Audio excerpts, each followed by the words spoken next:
Ready, start.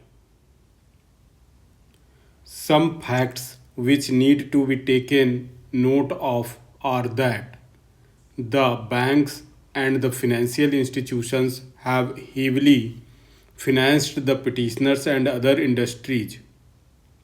Normal process of recovery of debts through courts is lengthy and time taken is not suited for recovery of such dues. For financial assistance rendered to the industries by the financial institutions, financial liquidity is essential, failing which there is a blockade of large sums of amounts, creating circumstances which retard the economic progress, followed by a large number of other consequential ill effects.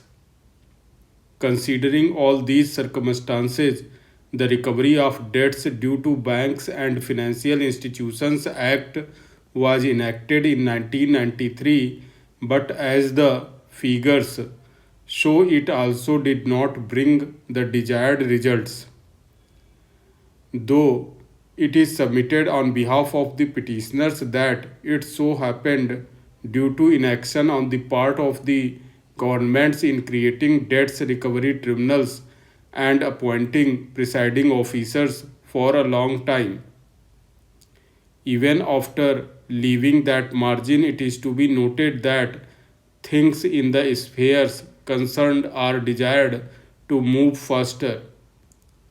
In the present day global economy, it may be difficult to stick to old and conventional methods of financing and recovery of dues.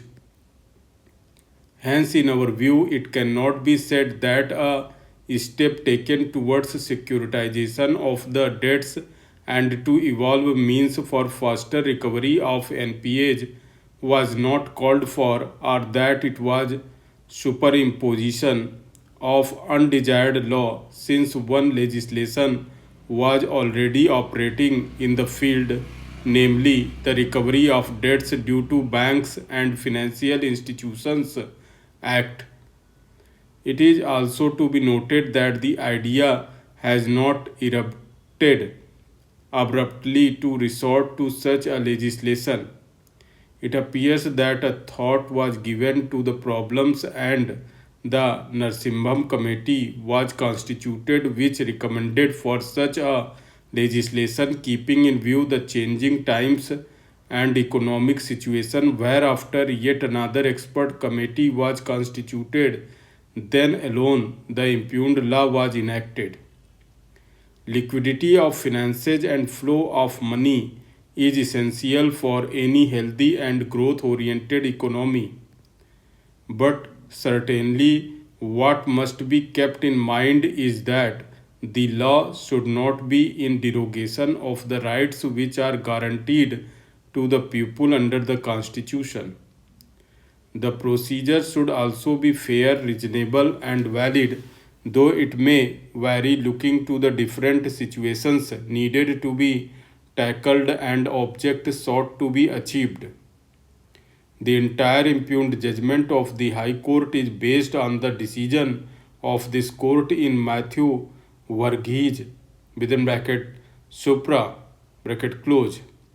Section 13 within bracket 8 of the Surface Act prior to its amendment by Act 44 of 2016 within bracket for short the double inverted comma 2016 amendment double inverted comma close bracket close stipulated that if the dues of the secured creditor together with all costs, charges and expenses incurred by him are tendered to secured creditor at any time before the date fixed for sale or transfer, the secured asset shall not be sold or transferred by the secured creditor, and no further steps shall be taken by him for transfer or sale of that secured asset.